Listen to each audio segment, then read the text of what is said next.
Okay, welcome back. You're now looking at the bottom of the page and you've successfully clicked on the arrow that says this is part 2 of Video Friday episode 13's interviewing today DownSpring Phyllis, who is talking and being very, very forthcoming with the view from within the herd.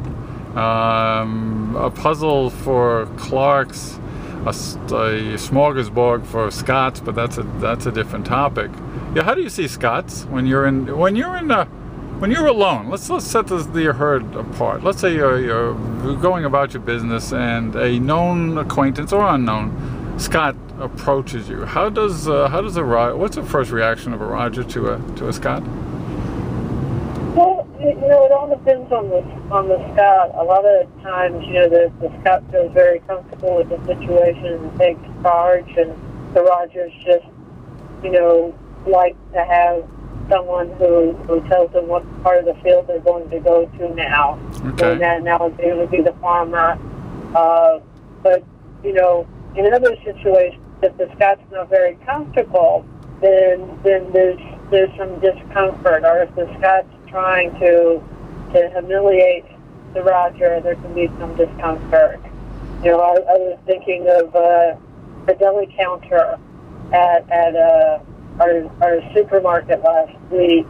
The Scot didn't realize that you could see through the glass, and I ordered some chicken salad, and A, he got the amount wrong, and B, he didn't get the chicken salad into the dish. He got it on the counter, and instead of, getting the chicken salad, he just took his hand and lifted the chicken salad and put it in the dish.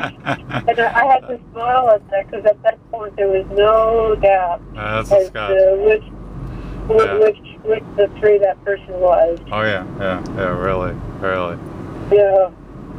Well, there's the perception that, and we all indulge in it a little bit, that the Scots, well, they are the aggressive ones, and that they have the upper hand, but nothing is as it appears to be with the doctrine as everything else. And you mentioned in the first half of this the idea of control from behind, that, and we know from when we see Scotian Rogerian couples that you see the Scot first, of course, especially when it's Scotian female Rogerian guy, but there's an interdependency that says that Bill and Hillary Clinton are the ones that I always use on the doctrine.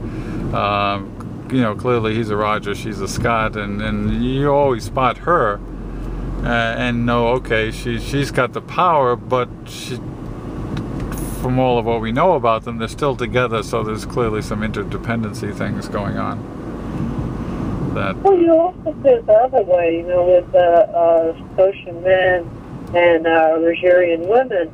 If the Scotian men make all the noise, and when they're at parties, they make all the noise. But you also see a lot of times that the Rogerian woman is the one who makes sure things don't go too far out of line, and make sure that everything is okay. Oh, okay, that's a good point. Huh. Well, good. Then, since Clarks do tend towards the compulsive side, and we're running out of time, let's go to the original questions that we had, because I enjoyed your answer last time, where the 2 questions that we've been doing with these things has been, what do you like the most about the Wakefield Doctrine? That's question A, so we'll go with that. What do you like the most about the Wakefield Doctrine, Phyllis? Well, as I said before, I like the humor. A lot of the times it makes me smile, and sometimes it makes me laugh, and a lot of it's been quite funny, and I enjoy the humor related to identifying our friends, on the doctrine. Okay. And then the second question, if you were to have to tell someone about the Wakefield Doctrine, how do you think you would approach that, or how would you try to approach telling somebody who's not familiar with it about the Wakefield Doctrine? Well, the times that I have, it's usually been related to something funny on the doctor, and I just make them come and watch it. And, I don't spend a lot of time telling people what they are, and because I'm a Roger, a lot of people don't ask me what they are. But just about everyone at work is Rogers, so, it's True that. I don't know if they don't identify themselves as a Roger, or if they don't care, or whatever. Well, you people have that thing. You people will hold out, or maybe it's just a Clark Roger thing. But when you people think, if you have an unknown, it would appear to me, if you're in a situation of a herd or near herd situation, and as a Roger you're encountering something that you're not 100% certain are, you'll hold out from that until you establish things. Progenitor Rogers, famous for that. He'll insist that the phone isn't coming through, or he can't hear people speak, or he hasn't read something that he already has.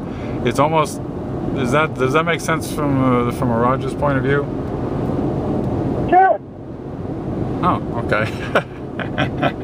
Okay, I didn't know I was making as obvious a statement. I mean, doctrine is wonderful and knows everything. I get surprised by it every now and then, by what it tells us about all of us. And oh, okay, so that's a given, huh? Yeah, I think so. Yeah. Huh. Okay, nothing wrong with it. So, all right, then, since we do have 2 8-minute segments to limit ourselves to, I will thank you for coming on the electrons, or wherever we'll call this medium, and we'll all be looking forward to... Thank you for having me. Okay, and I will talk to you later. Goodbye.